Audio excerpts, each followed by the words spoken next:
ناظرین، سب سے پہلے تو تمام پاکستانیوں کو بلکہ ساری دنیا کے لوگوں کو پاکستان کی 75ویں سالگرہ یعنی ڈائمنڈ جبلی مبارک ہو۔ پاکستان کے وجود میں آ کے 75 سال ہو گئے ہیں۔ پاکستان ایک بڑا ملک ہے، دنیا میں آبادی کے لحاظ سے بڑا ملک ہے، اور اگر آپ دوسرے بہت سے لحاظ سے دیکھیں تو پاکستان ایک ایسا ملک ہے جس کا نام جانا پہچانا ہے، اور یہ کوئی معمولی بات نہیں ہے۔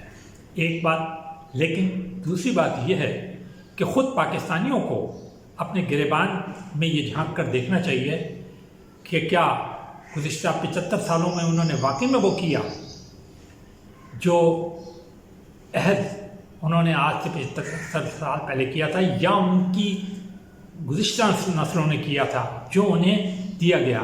آپ بہت ساری باتیں کہہ سکتے ہیں، یہ نہیں ہوا، وہ نہیں ہوا، انہوں نے یہ نہیں بتایا، وہ نہیں ہوا، تاریخ غلط تھی، فلانا ہوا، یہ اس قسم کی حکمرانی آئی، اس قسم کے وہ تھے، اس قسم کا کرپشن ہوتا رہا، اس قسم کا حکمران تھے، وغیرہ وغیرہ وغیرہ۔ لیکن سب سے بڑی بات یہ ہے کہ پاکستان کے عوام نے خود کیا پاکستان کو دیا، یہ ضرور دیکھنا چاہیے۔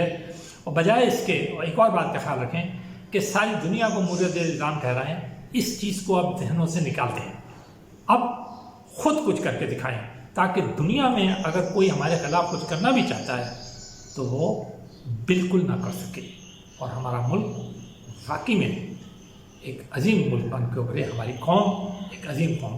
تو یہ تو ایک اچھی بات تھی۔ دوسری بھی ہم آپ کے ساتھ آج بہت اچھی باتیں شیئر کرنے کے لیے جا رہے ہیں۔ ہم آپ کو بتاتے چلیں کہ IMF کا جو پروگرام ہے، جس کے بس اب آخری ڈیٹس رہ گئی ہیں پروگرام شروع ہونے کے اندر، ان کا وہ خط آ چکا ہے جس میں انہوں نے اس بات کی ضرورتی کا اظہار کر دیا ہے کہ IMF جو ہے وہ پاکستان کے ساتھ اب پروگرام جاری رکھنا چاہتا ہے۔ یعنی وہ جو ہم کہتے ہیں نا دوسرے الفاظ میں کہ اس کی انڈیکیشن یہ ہوتی ہے کہ وہ جو ایک قسط ہوتی ہے، چاہے وہ کتنے ہی سرمائی کی ہو، وہ جاری کرنے کے لیے بالکل تیار ہو گیا۔ پاکستان اب اس کا جواب شاید آج یا کل کے اندر دے دے، اور آج جو ہے وہ مکمل ہے، یعنی فارمیلٹیز جو ہیں وہ تمام مکمل ہو گئی۔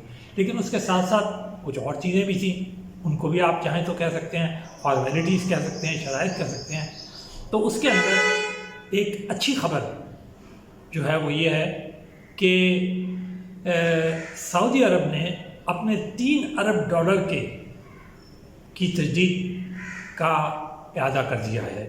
اس نے پاکستان کو یقین دلایا ہے اور بتا دیا ہے کہ جو پاکستان میں $3 ارب کی امداد جو ہے وہ اسی طرح جاری رہے گی۔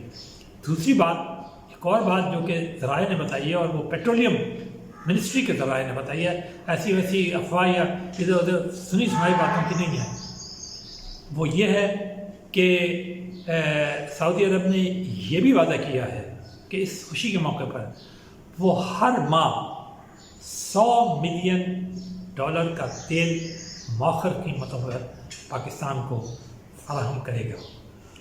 ایک اور اچھی خبر یہ ہے کہ پاکستان اور امریکہ کے درمیان جو تجارت کا حجم تھا وہ اب بڑھ کر $7 بلین کو کراس کر رہا ہے۔ اور آپ کو معلوم ہے کہ پاکستان جو کوئی بھی انڈیویجول ملک ہے، یعنی واحد ممالک جن سے پاکستان تجارت کرتا ہے، 2 باہمی، اس میں پاکستان کی تجارت سب سے زیادہ امریکہ کے ساتھ ہے۔ تو یہ بھی ایک اچھی خبر ہے کہ ہماری تجارت بڑھی ہے۔ پھر اسی کے ساتھ یہ بھی بات کہی گئی ہے کہ پاکستان کی ترقی آئندہ سالوں میں 7 کو کراس کر جائے گی، 7 کو کراس کر کے آگے بڑھ جائے گی۔ یعنی یہ جو ہمارا خطہ ہے، جو ہمارا علاقہ ہے، جو جنوب مشرقی ایشیا تک اگر شامل کر لیں تو اس میں 7 سے اوپر کی گروتھ ریٹ جو ہے بہت اچھی ہے۔ ہم حسرت کیا کرتے تھے، بنگلہ دیش کی گروتھ ریٹ 7 سے اوپر ہے، بھارت کی گروتھ ریٹ 7 سے زیادہ ہے، چین کی گروتھ ریٹ 7 سے زیادہ ہے، اس کی سنگاپور کی بہت ہے۔ تو اب یہ خبر آ رہی ہے کہ ہماری بھی گروتھ ریٹ کے متعلق یہ کہا جا رہا ہے کہ 7 تک پہنچنے کے امکانات جو ہیں وہ اب کی ڈائریکشن جو ہے وہ اب سیٹ کر لی گئی۔ تو یہ تو بہت اچھی خبریں ہیں، اور یقیناً آپ بھی خوش ہوئے ہوں گے، ہم بھی خوش ہوئے ہوں گے۔ لیکن اس کے ساتھ جو ایک عام آدمی ہے اس کی ایک فکر جو ہے وہ اپنی جگہ ہے.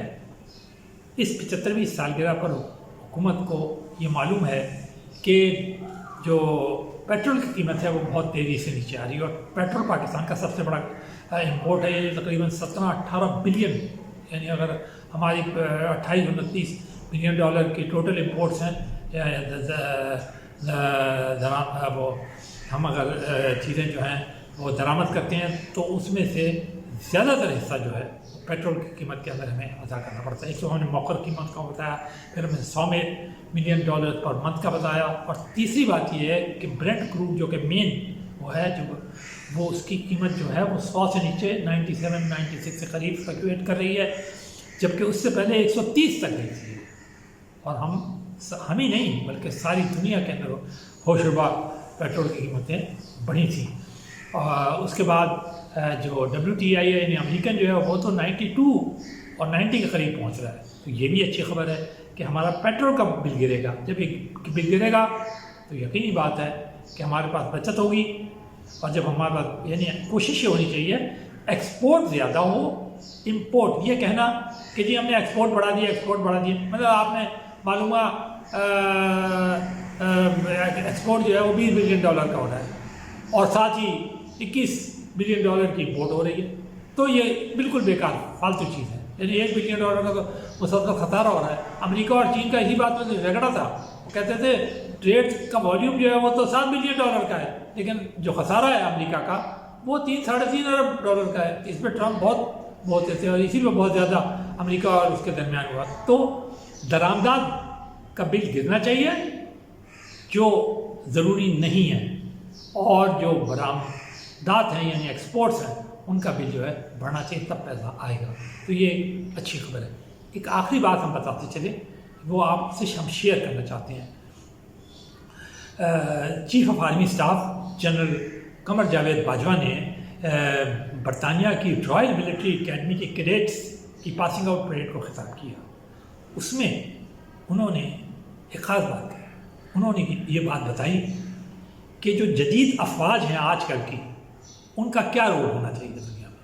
انہوں نے کہا کہ ان افواج کا کام یعنی ان جدید افواج کا کام یہ نہیں کہ وہ جنگیں جیتے تھے، بلکہ ان کا اصل کام یہ ہے کہ وہ ایسا ماحول پیدا کریں اور وہ نوبت ہی نہ آنے دیں کہ جنگ ہو. تو اگر وہ نوبت ہی نہ آئے کہ جنگ ہو، چاہے وہ علاقے میں ہو، چاہے وہ باہمی ہو، چاہے وہ عالمی طور پہ ہو، تو اس کا مطلب ہے امن قائم ہو گیا، جو کہ بنیادی مقصد ہے اس وقت تمام انسانیت کا، تمام ملکوں کا، تمام عالمی اداروں کا.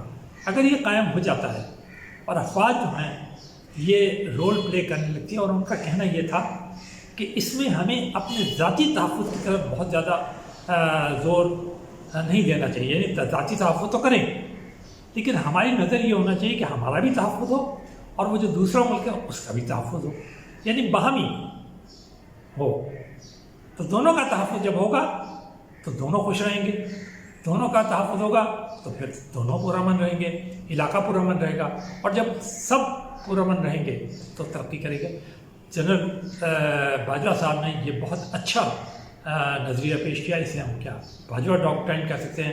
مجھے نہیں معلوم کہ اس سے پہلے بھی یہ بات کہی گئی ہے، لیکن میں یہ بتاتا چلوں کہ ہمارا جنرل باجوہ سے کبھی رابطہ نہیں ہوا، اور میرے خیال سے نزدیک ترین جو ہم فاصلہ ہمارے اور ان کے درمیان رہا وہ جب وہ ہمارے شہر میں آتے تھے کراچی میں، تب بھی میرے خیال سے 10-15 میل سے کم کا نہیں رہا ہوگا، اور نہ ہی کبھی ہماری ان سے بالمشافہ گفتگو ہوئی، ملاقات ہوئی یا ہم نے دیکھا. لیکن ان کی اچھی باتیں ہمیں یاد آتی ہیں اور وہ ہم آپ سے شیئر کرتے ہیں. ایک بات ہم نے اس سے پہلے شیئر کی تھی، انہوں نے کہا تھا کہ کوئی اور کام کرنے سے پہلے ملک کو درست کریں، اندرونی حالات کو درست کریں، اور ملک کی معیشت یعنی پاکستان کی معیشت کو بہتر کریں، اور پھر یہ دیکھیں کہ ہمیں کیا رول پلے کرنا چاہیے فارن پالیسی میں دوسرے ملکوں کے تنازع میں. یعنی دوسروں کے تنازع میں الجھنے سے ہمیں پرہیز کرنا چاہیے اور اپنی اندرونی حالات کو مضبوط بنانا چاہیے.